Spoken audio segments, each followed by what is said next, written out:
बात करते हैं दिल्ली में हो रहे चुनाव के परिणाम को लेकर हो रही मशक्कत की। निर्वाचन आयोग ने इसके लिए पूरी तैयारी की है। क्या तैयारी है वो सब आपको बताएंगे।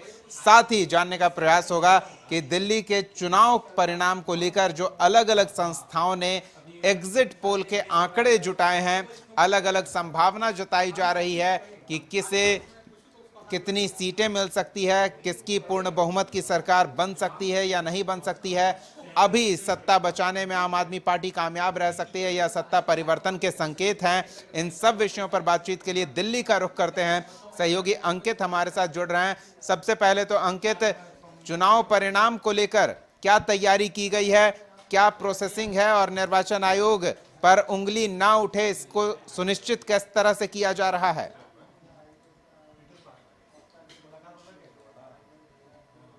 देखिए, जिस तरीके से 5 फरवरी को जो मतदान हुआ था, ऐसे में जो तमाम पार्टियां थी वो कहीं ना कहीं तमाम वादे कर रही थी और जनता को रुझाने का काम कर रही थी। लेकिन अब यही देखना होगा कि आज की रात अंतिम और आज की रात भारी जिस तरीके का स्लोगन है वो किस पार्टी के लिए कारगर साबित होगा। दिल्ली चुनाव, विधानसभा चुनाव के दौरान आपने देखा होगा तमाम जो सत्ता और विपक्ष के लोग हैं वो जनता के बीच में जा रहे थे और कहीं ना कहीं जनता को लुभाने का काम कर रहे थे। ऐसे में जो तमाम टीवी चैनल्स के माध्यम से जो आंकड़े सामने निकल कर आए हैं, तो ऐसे में भारतीय जनता पार्टी का जो पल्ला है वो कहीं ना कहीं भारी मिलता हुआ नजर आ रहा है। जिस तरीके से जो आंकड़े दिखाए जा रहे हैं, तकरीबन 40 से 45 सीटें भारतीय जनता पार्टी को देने का जो काम सामने निकल के आ रहा है वो कहीं ना कहीं एक बड़े पैमाने पर संकेत दे रहा है। निश्चित तौर पर आम आदमी पार्टी लगातार भारतीय जनता पार्टी को घेरने का काम कर रही है। ऐसे में आम आदमी पार्टी के मुखिया और दिल्ली के पूर्व मुख्यमंत्री अरविंद केजरीवाल ने बीजेपी पर आरोप लगाए। तकरीबन हमारे 15 विधायकों को भारतीय जनता पार्टी के केंद्रीय नेतृत्व की तरफ से फोन किया गया है और उनको कहीं ना कहीं 15 करोड़ रुपए का ऑफर दिया गया है कि आप लोग आम आदमी पार्टी छोड़कर भारतीय जनता पार्टी की सदस्यता ग्रहण कर लीजिए।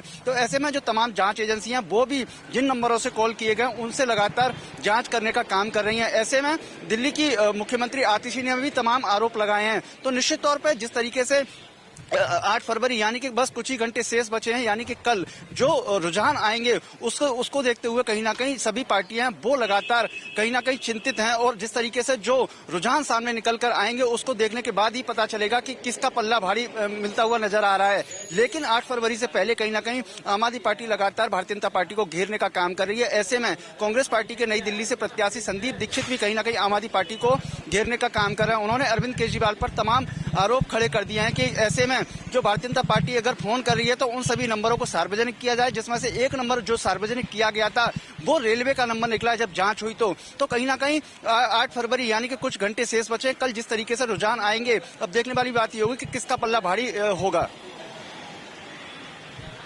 बिल्कुल अंकित, लेकिन जिस तरह से आरोप लगाए जा रहे हैं आम आदमी पार्टी की ओर से और इस पर निर्वाचन आयोग से मतदाताओं की तस्वीर मांग रहे हैं राहुल गांधी की, जिन लोगों ने वोट किया है, वोटर्स की संख्या, अलग अलग विधानसभा क्षेत्रों में वोटर लिस्ट को लेकर भी सवाल खड़े किए जा रहे हैं। तो क्या इस पर कोई जवाब आया है या इस पर संज्ञान लिया जाएगा? चुनाव परिणाम पर इस विवाद का कोई प्रभाव हो सकता है क्या?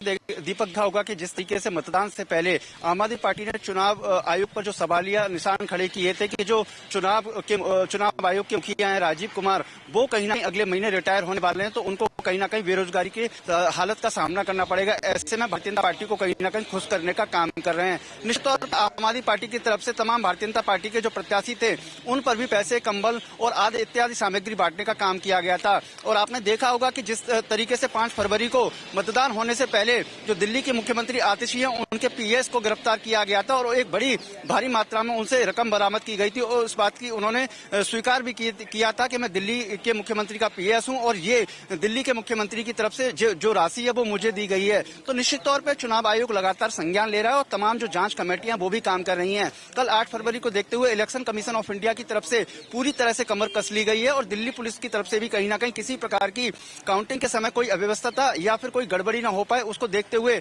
जो इलेक्शन कमीशन ऑफ इंडिया वो लगातार निगरानी कर रहा है और जो तमाम टीमों का गठन किया गया है, सुबह से काउंटिंग शुरू हो जाएगी। तकरीबन शाम को 7 से 8 बजे तक इस काउंटिंग की प्रक्रिया चलेगी।